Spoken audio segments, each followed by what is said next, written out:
Bonjour à toutes et à tous, j'espère que vous allez bien. Aujourd'hui, on continue encore avec nos petites vidéos de technique du Stamparatus.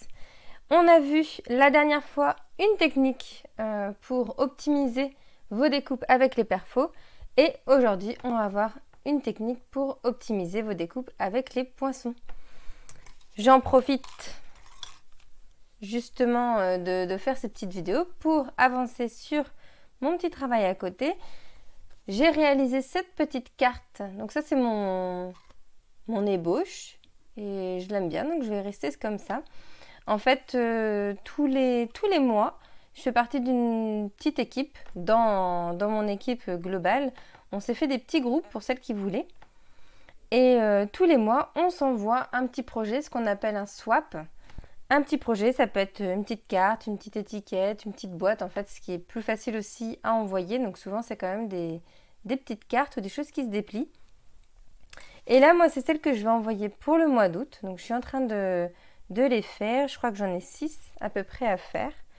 Soit vous faites les mêmes ou alors dans le même style ou dans le même type de pliage ou des choses comme ça. Voilà. Et puis la seule règle, en fait, à suivre, c'est d'avoir des produits du catalogue, puisque certaines d'entre nous sont démonstratrices, mais que pour elles, mais d'autres par contre sont démonstratrices et font des ateliers. Donc ça nous sert aussi à montrer les produits qui sont au catalogue. Donc la règle numéro 1, c'est d'avoir des produits du catalogue. Et donc moi, j'ai fait cette petite carte avec les produits Celebration du moment, puisque c'est le dernier mois, donc je vais essayer de l'envoyer assez vite pour qu'elle l'ait début août.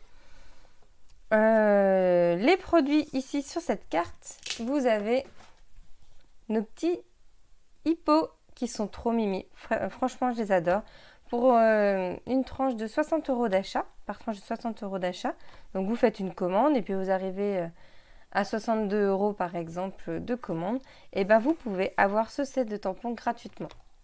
Et de même, par tranche de 60 € d'achat, vous avez les poinçons qui sont coordonnés, qui vont avec et qui vont vous permettre de découper vos petits hippos et d'apporter des petites choses avec des petites fleurs, mais aussi il y a un petit bac, il y a un tuba. Franchement, c'est sympa, il y a un petit parapluie. J'avais déjà fait une étiquette, je vous avais montré, donc vous pourrez retourner voir sur mon site internet avec ce petit parapluie qui est trop mignon. Et là, aujourd'hui, on va prendre ce petit hippo qui est ici avec le petit dies pour vous montrer comment optimiser le Stamparatus. Et derrière, j'ai utilisé aussi un produit Celebration. Donc en fait, c'est des papiers dorés pour certains et argentés pour d'autres. Donc là, je ne sais pas si vous voyez, c'est le doré que je vous montre. C'est pas évident à voir. Vous avez soit des rayures, soit des petits points.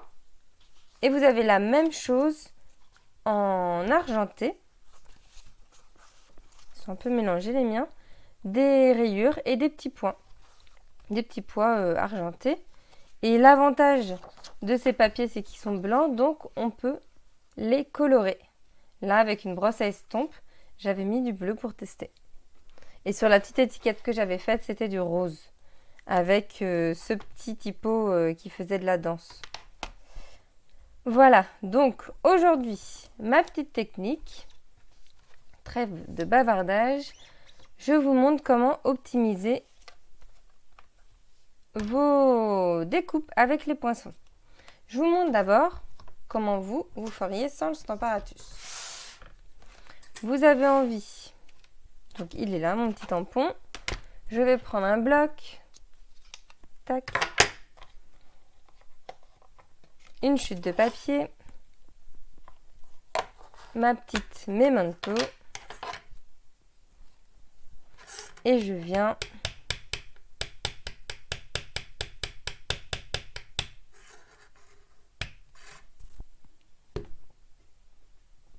tamponner sur mon papier blanc simple.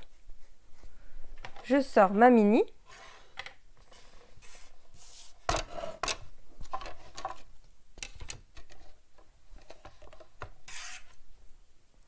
J'essaye de positionner au mieux mon poinçon. Je vais prendre un petit bout Moi, je prends un petit... J'ai pas de scotch repositionnable, je prends des petits bouts de masking tape, des vieux masking tape qui collent plus grand-chose. Et puis quand ça colle un peu trop, pensez à le manipuler dans vos doigts. Ça enlève le fait que ça colle fort. Ça va éviter que ça déchire votre papier. Je lui colle des petits bouts comme ça pour que ça maintienne. Alors, cette technique-là, bien sûr, elle est très pratique si vous avez juste une découpe à faire. Ça marche. Et là, vous vous dites, le Stamparatus, ça sert à rien. Je n'ai pas hyper bien mis droit. Oui, ça fonctionne super bien. Par contre, si vous vous amusez à faire comme moi, je vais le faire là, à le répéter X fois. Bon, moi, là, je le fais que 6 fois, encore ça va. Mais il y a eu des fois où j'avais besoin de découper pas mal de fois. Je vous le remettrai peut-être en photo si je la retrouve. Mon calendrier de l'Avent l'année dernière, où j'avais utilisé les pommes de pin qui sont ici, tiens. Ces petites pommes de pin. J'en avais fait plusieurs sur mon calendrier de l'Avent. Et ben, j'étais très contente d'utiliser la technique que je vous montre maintenant. Donc je range pour l'instant mes plaques. Non, attendez. Pour ma technique, comme pour la perforatrice, il me faut un gabarit. Et comme je vous l'ai dit la dernière fois, moi j'aime bien faire un gabarit dans un papier de couleur. Donc je prends une chute de papier de couleur. Tac. Je vais essayer de la mettre quand même assez au milieu pour pouvoir mettre les aimants après. Voilà.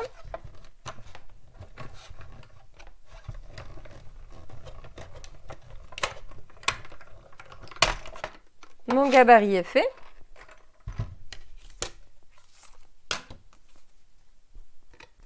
Lui, je vais le mettre de côté.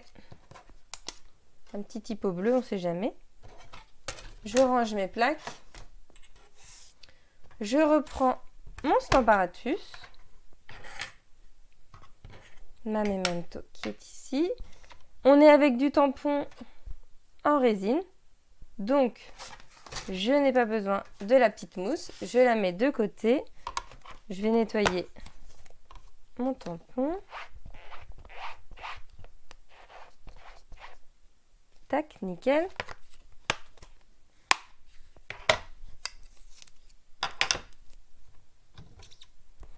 Je prends un bloc pour caler.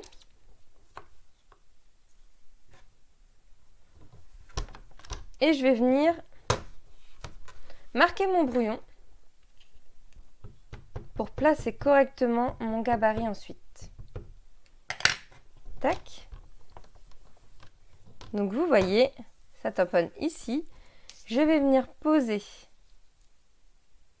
mon gabarit pour qu'il soit le plus au milieu possible. Pour que mon tampon soit plus au milieu possible de mon gabarit. Là, je suis pas trop mal. Je peux placer mes aimants.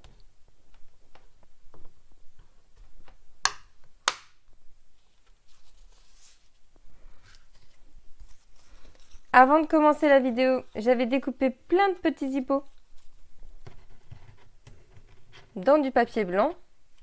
Et ça a été rapide parce que je me suis pas posé de questions en fait quand j'ai découpé. Là, je faisais pas attention où est-ce que je découpais. Je place un petit hippo au centre de mon gabarit. Je viens remettre de la couleur. Donc là, en l'occurrence, c'est du noir.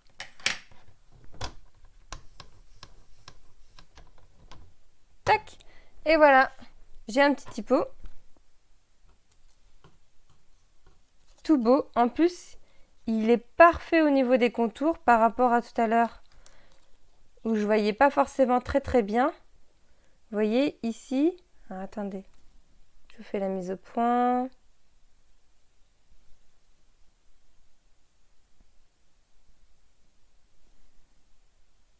Bon, j'arriverai pas à vous faire assis. Vous voyez ici, c'est un peu plus fin que là. Alors que si je prends celui que je viens de faire, s'il veut bien. Voilà. Là, j'ai la même épaisseur sur les côtés. Et ça, c'est pas mal. Vous en faites un, vous regardez si vous êtes bien placé. Si ça va, eh ben on continue. On bouge pas le gabarit. Et c'est parti. Et si vous trouvez que vous avez un côté qui est un peu plus découpé que l'autre, eh ben vous redéplacez un petit peu votre gabarit. Et moi, là, je suis partie. Je vais pouvoir en faire plusieurs. Oups. Sans me poser de questions. Et ça, c'est génial pour faire à la chaîne ou pour ne serait-ce que bien découper correctement.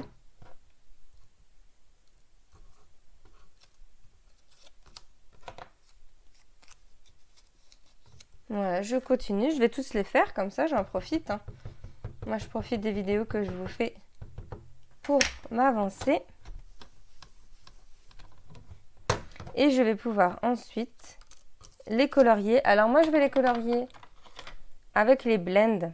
C'est vraiment top pour pouvoir colorier. En plus, là, j'ai mis de la Memento tout autour. Donc, la Memento, c'est de l'encre avec de l'eau. Les blends, c'est de l'encre avec de l'alcool. Donc, ils ne vont pas se mélanger, ça ne va pas baver. Et je vais pouvoir faire un joli petit typo. Tout beau.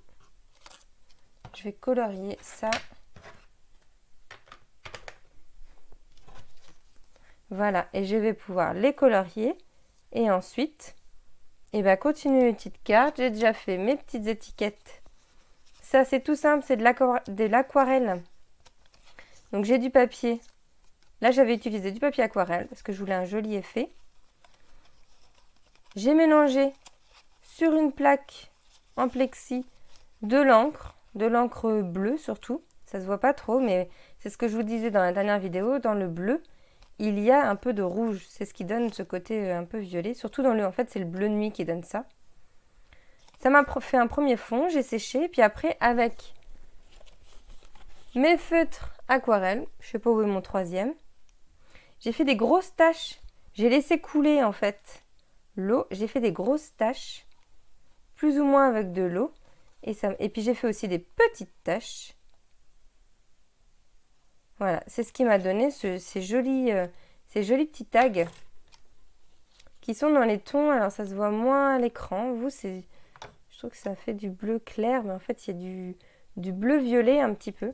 Et c'est pour ça que j'ai choisi de mettre du fruit des bois. Voilà, j'ai utilisé mon blend cuvée de cassis très très clair et la couleur fruit des bois. Et si vous vous demandez c'est quoi ce joli petit ruban fruit des bois là, en fait c'est pas du tout un ruban fruit des bois. Il est où ce ruban? Il est là. C'est le ruban ruban de coton à bordure métallisée qui est de cette couleur là. Et j'ai juste utilisé mon blend pour le colorier recto verso. J'ai ensuite avec un papier blanc d'imprimante, je l'ai mis en sandwich pour vraiment enlever le surplus. Et voilà, ça donne un joli petit ruban colorisé. C'est vraiment sympa. N'hésitez pas, hein, si vous voulez que je vous montre une de ces techniques, que ce soit le petit tag ou le ruban, ou voilà. Et cette petite ficelle, c'est la petite ficelle cordelette sobre élégance. Bien sûr, comme d'habitude, je vous mettrai tous les liens sur mon site internet, sur l'article de la vidéo. Voilà, je vous laisse avec cette super petite technique, moi que j'adore personnellement, surtout quand vient Noël où on découpe pas mal de petites choses pour celles qui ne font pas forcément d'échange de petits projets. Voilà, j'ai plein de petits hiboux à colorier, je vais m'amuser. Je vous souhaite une très bonne journée, amusez-vous bien et scrapez bien. Bye bye!